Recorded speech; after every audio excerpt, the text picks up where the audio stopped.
And welcome to FCT Brief. Now, today our spotlight is on the bold shift in Nigeria's approach to security, one that aims to bridge the gap between law enforcement and the people they serve. Amid rising insecurity across several regions, from urban centers to rural communities, security experts and policymakers are advocating a new approach, which is redefining security frameworks by integrating citizens into policing strategies, from community policing efforts in Lagos to grassroots intelligence units in the North Central Zone. Collaboration is slowly reshaping the way policing is done.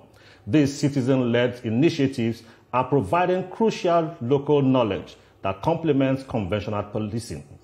With support from the Nigerian Police Force, state governments and international partners, training programs are also being developed to equip citizens with basic skills in surveillance, reporting and mediation without compromising legal or ethical standards. But challenges remain, from funding and coordination to ensuring such efforts are not hijacked by political interests or criminal groups. Still, security experts say a redefined framework that empowers the people could be the game changer Nigeria needs. The message is clear. When it comes to securing Nigeria, every citizen counts.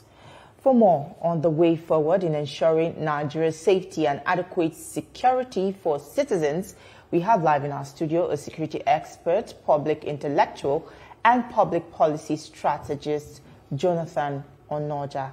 Thank you for joining us on the program today, Mr. Onoja. Yeah, good morning. Thank you for having me. It's a pleasure to have you. Well, let's jump straight into it. Citizens often say they want to support the police force, probably by intelligence gathering and all of that. But even when they put in these efforts, they say no real action is being taken.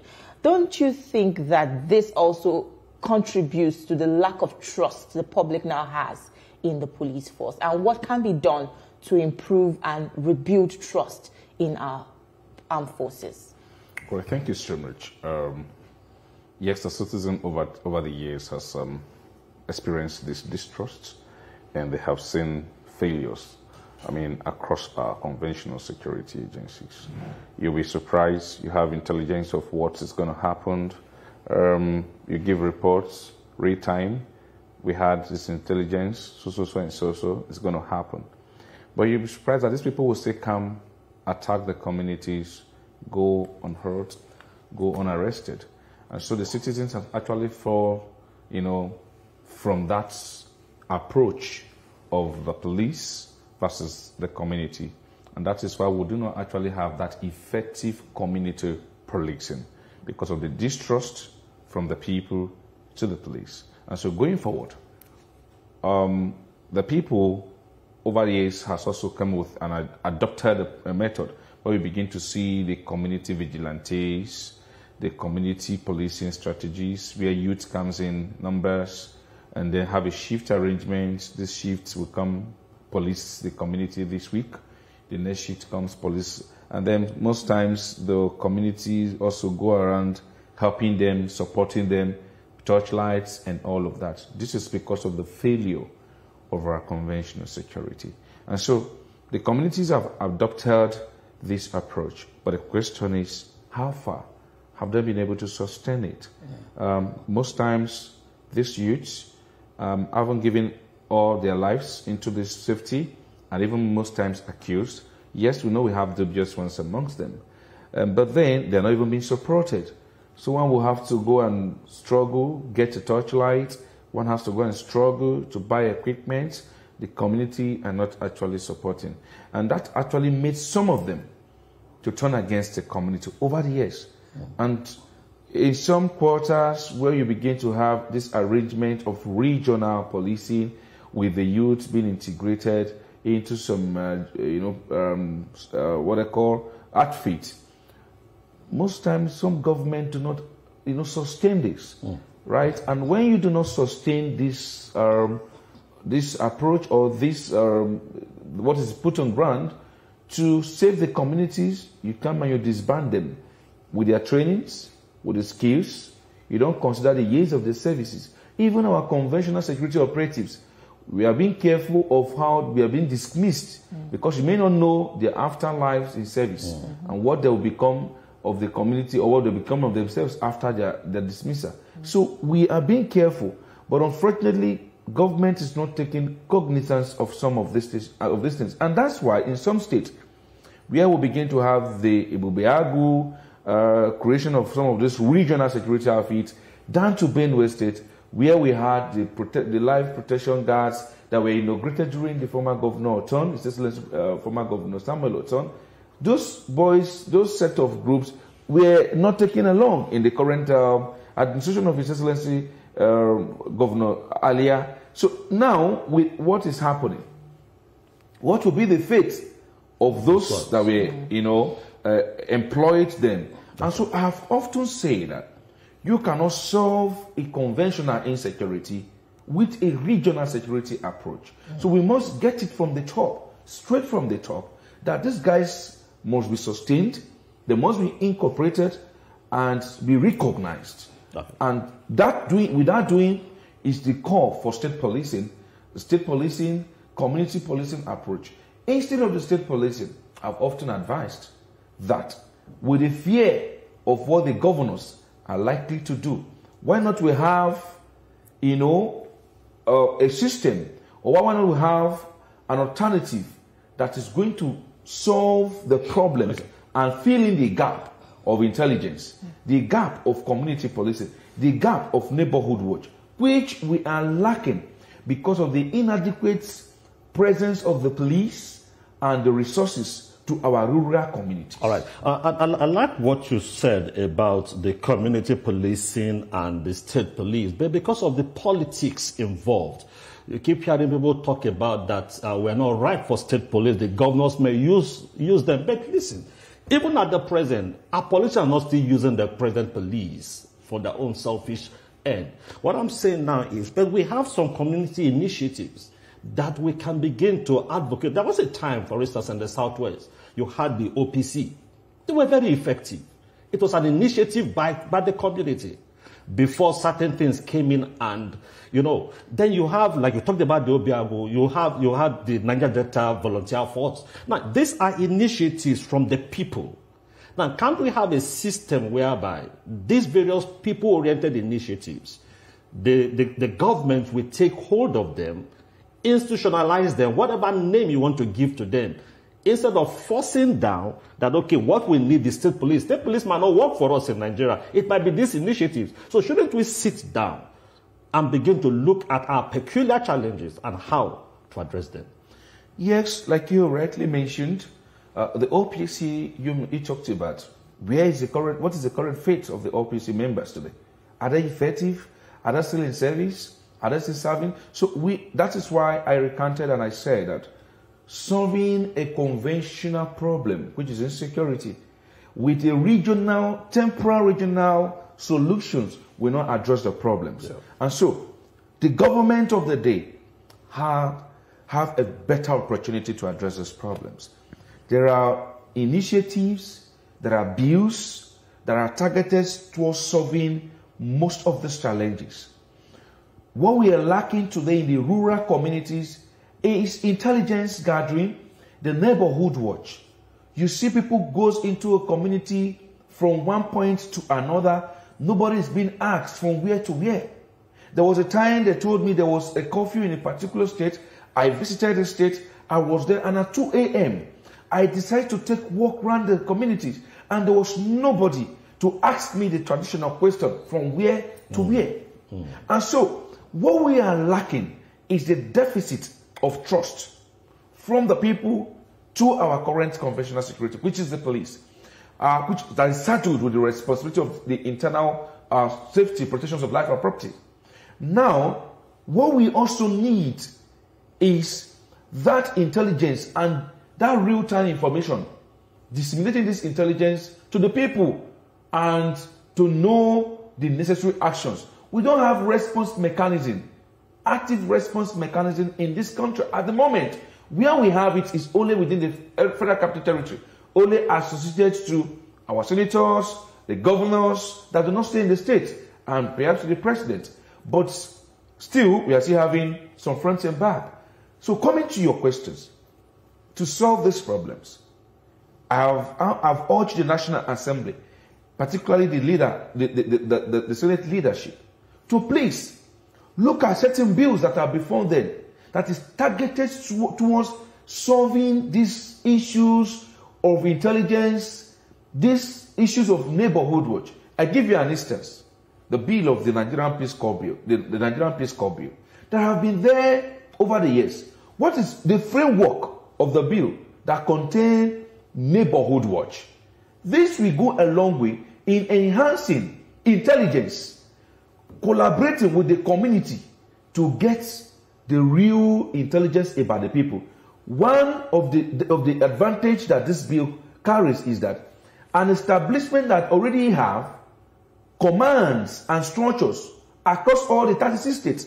So when they are being incorporated, not under the local government, not under the state governor, it makes it very easy for them to work with the systems, with the existing security architectures, complementing them, because our police is already overstretched.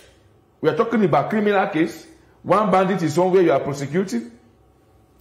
One governor has stolen, you are looking for him. And you are talking about infiltrations in the community. We are over 200 million populated people. We less than 500,000 people to guide us. I mean, how do we come to terms with having 500,000 persons to guide over 200 million people? There's inadequacy, and that has actually created that gap. Right. This is why some communities do not feel the presence of security, and I have come to agree with them that yes, we are under-policed in this country. We are under-policed. We don't even have the resources. We don't even have the manpower. And so, what we need to do, redefining the current security framework, the Nigerian security framework, will involve, a comprehensive approach that is targeted towards the multifaceted insecurity affecting the nation at the moment. Right. So we can't get it from one end with just one approach. Nigerian insecurity is multidimensional. And so solving the problem will require this approach, and all of that. Good enough. The National Assembly have passed the Nigeria's Forest Guard. Yes. And what is the essence?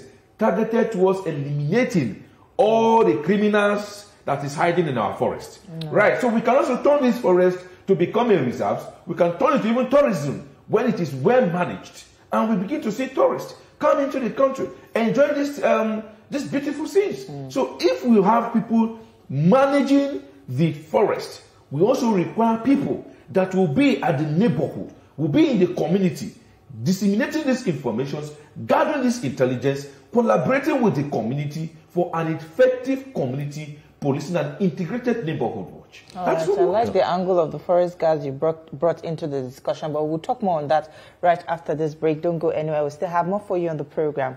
Stay with us. We'll be right back.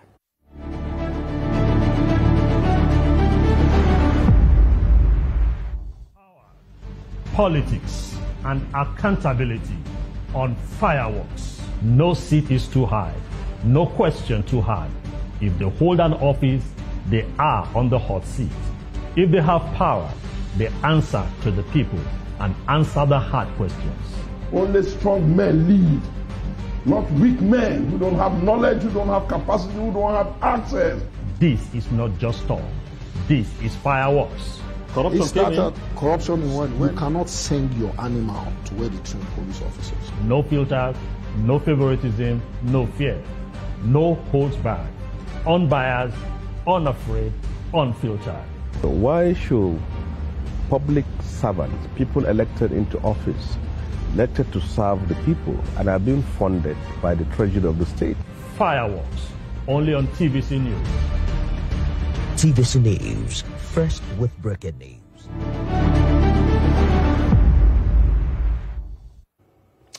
We're glad to have you back. You're still watching TVC Breakfast, and this is FCT Brief. We're still discussing integrating citizens into policing strategies, and we still have with us the public policy strategist, Jonathan Onoja, with us here in the studio.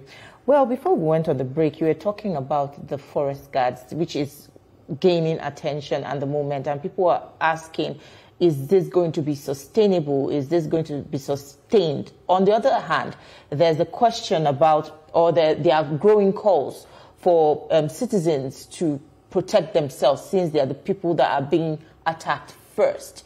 Do you think there's a law that can support this? And how also sustainable is this? And what is the assurance that it will not also turn against people? Yes, the call for citizens' defense, which is what we call self-defense in this country. Unfortunately, we have turned the citizen to become the first layer of defense. Ordinarily, there should be just a complementary role, like in the days when you pursue a criminal to a particular community, and then you ask questions, from where? Where is he? The community has the responsibility to say, no, he's in this room, or he's in the other room. That is the complementary role that they have, exposing those that are threats amongst them, right? Living with them in the community. But that does not amount to them not to sleep at midnight, right? They have to bring their AK-47 or pop action, put by side, and be waiting for those that are coming to attack them. No, we have not, our constitution do not actually recognize that. Then I keep saying that, where exactly is the place of self-defense? Because what self-defense means is that you could even kill another in the process of defense. Do the law give you that rule, that automatic ticket to kill? So when we talk about self-defense, what essence of where do we place it? Where do citizens begin to defend themselves? Because in this country, we have seen before where a farmer was said to, okay, look, because of the killings or whatever is being done to my farm produce, let me protect it. That is self-defense. He was able to fumigate his farms with insecticides or whatever, herbicides or something. And we were told that cattle that came to feed on the crops, ate these crops, and they died. We were told that this man is to be prosecuted for a deliberate act. That is a self-defense, not just only on him, but on his properties, on his farm products. And so when you talk about self-defense in the sense that you must wait to be injured beyond certain degrees to show an evidence that it was because of this that I killed, where is a place of self-defense? So our law is ambiguous. We need to get it straight to know that the citizens have a right to protect themselves. Where is the room of licensing of these arms? Because the people you are talking about defending yourself against them don't come with guns. They don't come with cutlasses. They don't come with what they call catapults. They come in with AK-47 and Nigerians.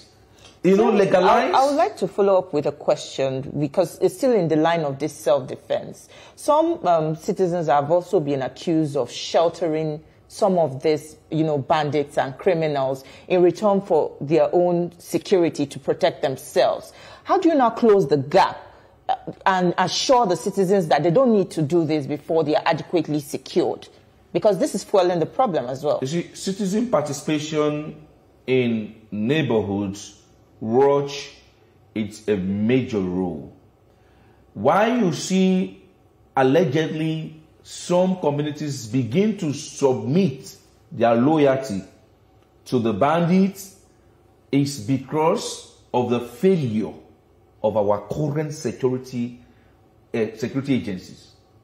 Reason being that years back in Kaduna State, we were told the communities opened the mouth and said, look, they opened up. We saw people in large numbers moving from point A to point B into this forest. That is a credible intelligence that should be acted upon. Nothing. It was not processed. Nothing happened. Days after, the same community was attacked. This community reported to the police station. They reported to an authority, but nothing was done. So the people begin to wonder and say, come, is it that the government has left us? Is it that we have to, pay ransom to, to be alive in our own community? If that is the case, let's surrender our loyalty to these guys just to be protected. But that is actually a wrong approach, and I do not support it. But it is because of the lack of the presence of security in these areas. So if we have people that is filling the gap of that neighborhood watch, that intelligence sharing, and they are recognized to be security agencies. I'll give you an example quickly. Please, you see, when there's this intelligence, letters must be written, it must exchange hands. And so, for example, if there are people that their primary responsibility is there in the community to get this information, this intelligence, and send to the police for them to act, they are going to document it. And so when you fail at your own end to respond to this intelligence and there's an attack, those that are saddled with the responsibilities of this intelligence will show you and say, look, we shared this intelligence with you 24 hours ago. There was no action. This is our evidence. Why didn't you act? Then people will begin to wake up to their responsibilities. Okay, Mr. Onoja, let me come with this. We keep talking about, like you talked about the forest guard. I know we have the civil defense. There was a time during I think the President Obasanjo regime, there was an outfit that was set up that actually had a clash with some institutions in Lagos State because politicians took advantage of that outfit. What I'm saying is, rather than promoting initiative that is formed by government, why don't we approach initiatives where the people develop the ideas? Government only brings them together, because in the course of analysis, you talked about the Peace Corps. It's still about these same initiatives that government form, and you push down the throat of the people, and the people don't own it. Why don't we rather think about initiatives that is owned by the people, so that at the end of the day, they will be involved, because they know that they formed it. Government only came to give it structure. All right. I don't know if you've gone through the legal framework of the Nigerian Peace Corps. It has a centralized command structure. We're moving away from centralized command structure. I'm coming. The centralized command structure, it's a norm when it comes to our conventional security architecture. However, the community and the citizens' participation, that approach covers the gaps of what you say the people should own it. When the people own it, who fund it? Still the government. Now, what you know in this country that sustainability is key and continuity is also another issue. How many government institutions will come and how many government will come on board and say they want to continue with this approach? So not until it is owned by the government, it will not be sustained. I'm telling you. And again, it is this idea of let the people own it that gave birth to the community arrangement of vigilantes, community arrangement of groups coming to protect them that I mentioned earlier, that brought this, that bettered this whole idea. But I keep saying that they are not sustained. And you cannot train people with this kind of ideas without having the knowledge of what they're going to do when they're out of service. Again, when it comes about command structure, like I said, in a gap or in an attempt to fix this issue of police, state policing, the Peace Corps can serve that purpose. The people that are being employed, they're Nigerians. They are not from Africa, from Cameroon. They are Nigerians. And so, from the same community where they are coming from, they are going to adopt this arrangement, this approach of where you come from. It will be easier for you. So where do you now place? Where do you now place the Amotekun, all these ones that are formed? That's what I'm saying. We have multiplicity of organizations and ineffectiveness. Why don't we sit down? How we marry all these things together? You have the Peace Corps, then you're going to have Amotekun, then you're going to have conflict of interest. The Amotekun is a regional approach. Amotekun is a regional approach, and mind you, I said you cannot continue to solve a conventional problem with a regional solution. That is a regional solution that the government can come and say, I am not pleased with the leader or the commander. The commander was my ex-boyfriend or ex-girlfriend in the past. I dislike him, I dislike her. And that is scrapped. What will become of those that were in that system? So you cannot solely say there should be regional and the people should own it. Regional approach is temporary, just to solve the immediate problem. But for us to sustain it, the federal government, the state government must be part and parcel of it. You cannot just say a state that is having an amotekun should be legalized. No, we must agree that it's an existing structure. How many states do amotekun exist? Only in the southwest. So, right, you can't say in the north central there's an amotekun. No, there are no regional forces more involved in the southern center, except only for states that owns some of those vigilantes. Right, so it is only a conventional approach that can solve the problem. But again, we have been saying we should decentralize. All right, we are running out of time, and I need to really come in with this question. What do you have to say about the cooperation among security and intelligence agencies? Because that has also played up. They say there is no synergy between these agencies, security agencies, and that's why, you know, this problem has festered. Yes. Do you agree with that? I agree with them, because that is an opinion that experts like us have been putting on the table over the years, and we've been advocating against the rivalry, intelligence rivalries that we see in this country, which has not given us any result. So, like I said earlier, if we are going to redefine the current Nigerian security framework, we also need to bring on board this collaboration among sister agencies in this country. You will see in this country, if a policeman and a civil defense is on a patrol or on a joint patrol, you see this arrangement of you don't do this, you don't do this. You will be surprised that you're on the street, you see, you're on the road, you will see police here, and the next time you're going to see civil defense on the other side. So they are not even cooperating, and that actually have affected the sense of security, and the people also have come to realize that these people, they are not cooperating. So we need collaboration from our security agencies to come to terms and agree. This arrangement of if a DSS submit an intelligence and say process it, this is an intelligence, and you say no, we also have our own intelligence, and in fact we are the mothers and the fathers of all the security agencies. We are going to also work on our own intelligence. No, process it. There may be something in it, right? If a civil defense say, look, there's going to be a vandalism here, and we are actually on it. Please help us, and all of that. Let's work together. Work together with them. But I think where the rivalry is coming is because of the budgeting system. Everybody wants to become the God. Everybody wants to become the Almighty that they can recognize. Today you will hear the police will tell you the budget of the military is so high. If you give us 1/4 of what you are giving to the military, we'll do our best. Why? The military is targeted towards an action for territorial defense, and that, of course, you should know that it requires a lot of budgeting. But then I do not actually support the whole system of budgeting we have in this country now, because it has encouraged corruption, though. Then when we come to the paramilitary, I also encourage the government to see how possible they can work on the welfare of the personnel and encourage them to work better with equipment. The Nigerian system today, we don't even have a 24-hour flying drone. Nigerians, they don't even have not even in the seat of power.